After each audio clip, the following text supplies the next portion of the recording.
All right, good morning everybody. We're here at Velocity Paintball Park, Ramona, California to test out the dyed DSR. Going to put it through the works on the field and see just how good this performs in real world environment. I'm going to take it out on the rec ball field, give it a go. Got some tournament players over on the tournament ball field. I might jump out there, but I might just hand it off to them. Those guys are already scrimmaging for the day. I think it's the SD Pirates and a couple other teams out there. But let's really see what this thing's capable of and get an overall consensus from some real players. Right now I'm going to head over to the Chrono, get it dialed in for the day. Let's get this going. All right, first things first. We're here at the Chrono. As you can see, the gun out of the box is shooting right at 290, 300, right in that window. Fairly consistent. The paint I'm shooting is WPN level 2. It's like called Diffy or something like that. D-E-F-Y, I think. It was running around. It wasn't real consistent in size. It was 685 to 688. I was actually shooting two different paints here this morning. Ended up with 4 different paints through the gun throughout the day. The first 2 I used, they function like this game is with the Diffy, that severe paint, the WPN. I think it's, honestly I don't remember the name of it. It's called, I think, DEFY or something like that, or DMY, but it's level 2, like their mid-grade stuff. Was going through the gun. I did have some ball breaks, but it was never in the breech. It was always in the barrel, which would tell me it's the paint, not the marker. At least, you know, in the general consensus, that's what you would suspect. Shooting titanium obviously clears out real quick, so I could get back on target. The gun, you know, as long as you're not dealing with a break, shoots real straight. It's got a nice flat trajectory. Seemed to be super air efficient, and like again, as I said, it's very accurate. Has a good sound signature, not excessively loud. Sorry about the weird camera angle on this. I actually plan on running the camera, the GoPro, on my barrel, but the little spacer adapter for the collar lock, apparently I misplaced. So luckily for me, the GoPro barrel adapter or handlebar adapter, whatever you want to call it, fit on the front grip battery section of the DSR really well. So that's basically where I'm running it, is it's on the front grip and I'm just holding the nub that's under it, and it worked out pretty good. I mean, this provides a different angle, but it was still good. Gun is all factory stock settings. The only thing I adjusted was the velocity for, you know, to chrono onto the field, because it was shooting right at 300. I got it down to 280, 275, 280. Really fine adjustments on that thing. Like, you know, the old Diregs traditionally about a quarter turn will give you 15 feet per second.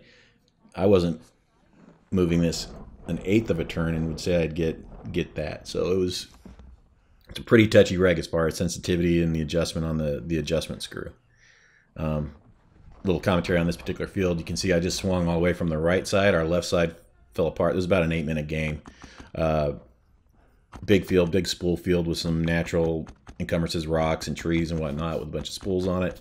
It's actually on the side of a hill, so to my left it goes up the hill. So you definitely have an advantage from the top shooting down into the lower half of the field. We started on the lower half, tried to swing right. Our whole left side got blown out, so I just pulled a big left hook, just bumped, as you can see here. And about when I got here, I think it was, or it might be the next bunker, I just started picking up, like, I'd see a goggle or a hopper here and there, and I just throw a couple at it, and then you'll watch me move, and then as I move to the next bunker and then look again, you'll see someone walking out, and I picked up 2 or 3 like that, and then the last 2 you'll see here, well, I'll just let it play out as you see. But the gun was shooting really well. I mean, again, stock factory settings. I like to test something. I like to take it out of the box just like somebody would, you know, at the field. They don't know anything about it. They're not gonna start messing. At least traditionally, I wouldn't think anybody would start messing with adjustments or whatnot, and just go play with it, because that's what, you know, I spent $900 on a paintball gun. I want to be able to take it out of the box and start shooting people. That's the way it should work. You shouldn't have to do much. Now, obviously, once you get beyond that, you can set your trigger where you like it. You can play with internal adjustments to where you like it. I'm an old paintball player. I've been playing 30 years.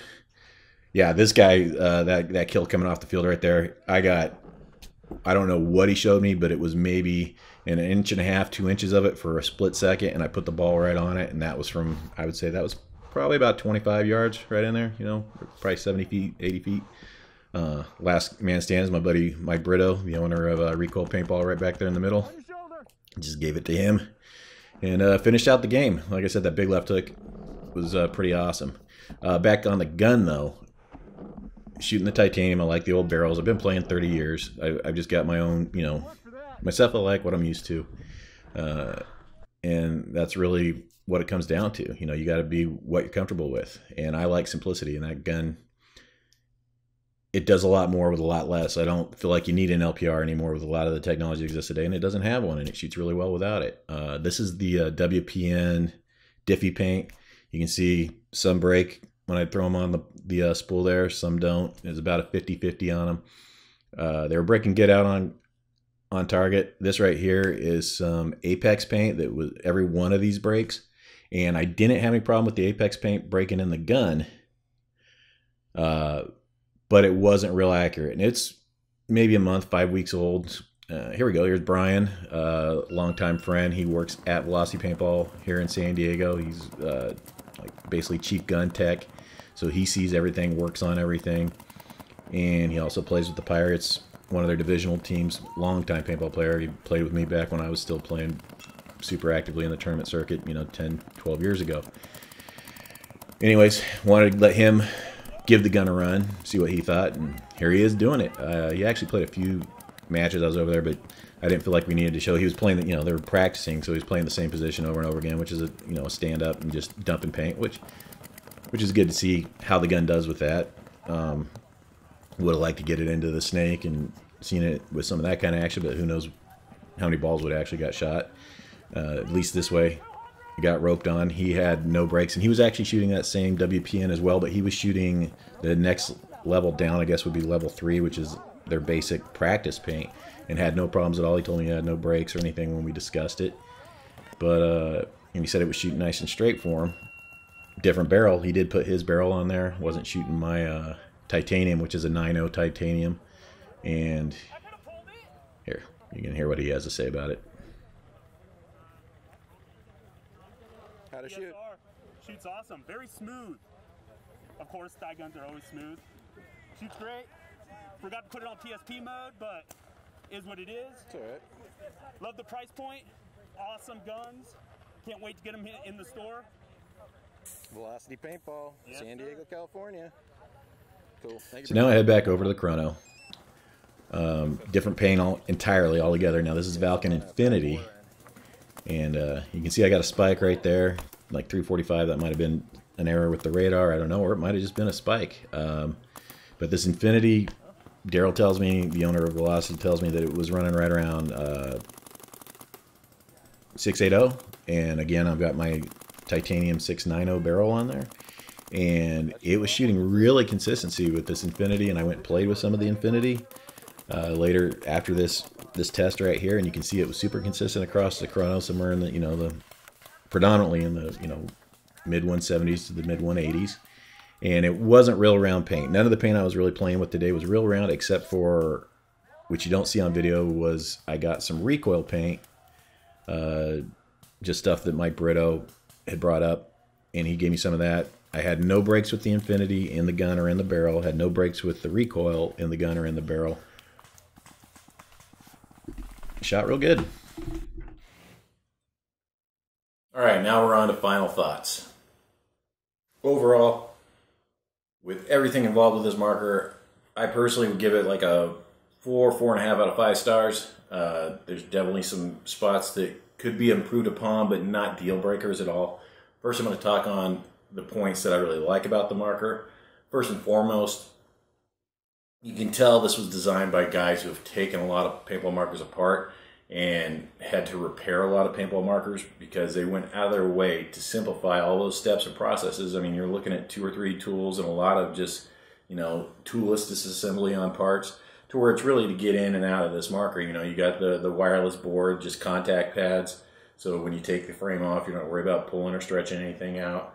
The OLED high contrast board in the back with the joystick, it's just enough to where you can make your adjustments and do the things you want to do without it being too much or overbearing or an overload. I love the push button bolt and the new bolt assembly and design in general. is phenomenal. It's awesome. Again, super easy to maintain, very air efficient. I like the fact it doesn't have an LPR. Like I said, to me, sometimes more is less, and this is a very simplified, utilitarian, high-performance marker. It fires in the spots where it needs to. The two caveats or cons I would say I pull back on is, the fact it doesn't have the reach trigger, because I would love the giant angular trigger guard, but I have big hands and I'd like the trigger a little farther out here. Hopefully you can just throw a reach trigger in here and have those adjustments. I haven't really looked that deep into it, but that's something I would like. And then aesthetically, it's not a bad looking marker, but there's definitely room for improvement there. And I think they could probably just do that with PGAs alone. Some of the custom PGAs that Dye has dropped over the years are amazing. And I think they could just do the same thing along those lines with this same marker. And, again, it has the latest gen of the eye pipe in there. That new bolt's badass. The new reg in the ASA is awesome. Super sensitive to adjustment that I found out, but it did work. The gun shot great. I did end up shooting 5 types of paint through this marker that day. I shot Valkyrie Graffiti with no problems. I shot that recoil that Mike Brito gave me with no problems.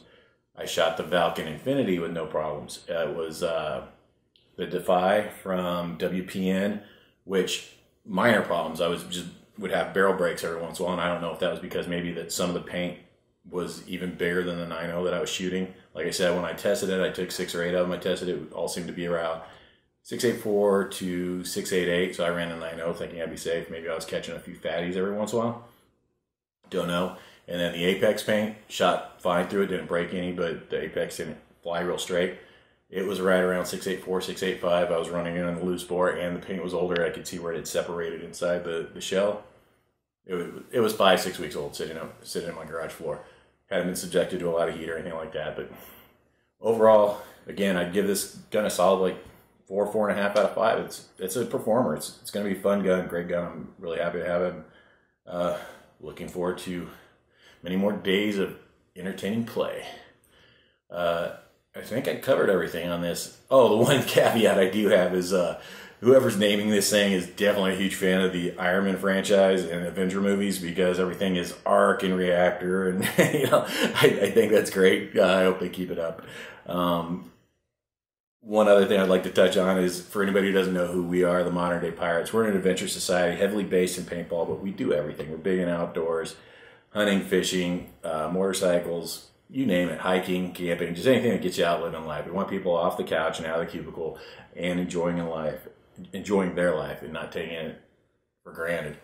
If you like what we're doing, we're going to keep this going. We're going to constantly do different videos. You can see right here on our YouTube channel now the different stuff we have, and feel free to peruse and check them out.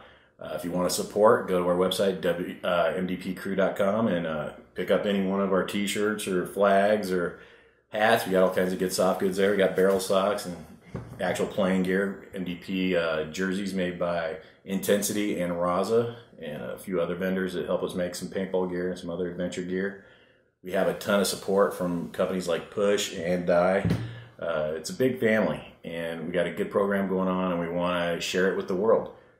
If you're 18 and over and you're interested, we have the Order, which really is the vetted members of the Modern Day Pirates, and we are, well, for lack of a better term, we're the glowing pinnacle points of the MDP. I mean, if you really want to look to someone for the Modern Day Pirates, the Order members are the ones to look to. They're, we believe very wholeheartedly in our philosophy of adventure, charity, mentorship, self-improvement, and community. And you'll see us doing that. We had members in Houston this last month who are actually live there in Houston and are helping other Houstons with the flood issues. Same thing in Florida with the hurricane that just came through. I mean, we're just a giant global community that do what we can to help each other out. Thanks for watching. Look forward to making more of these for you. Take it easy. Ha ha ha ha!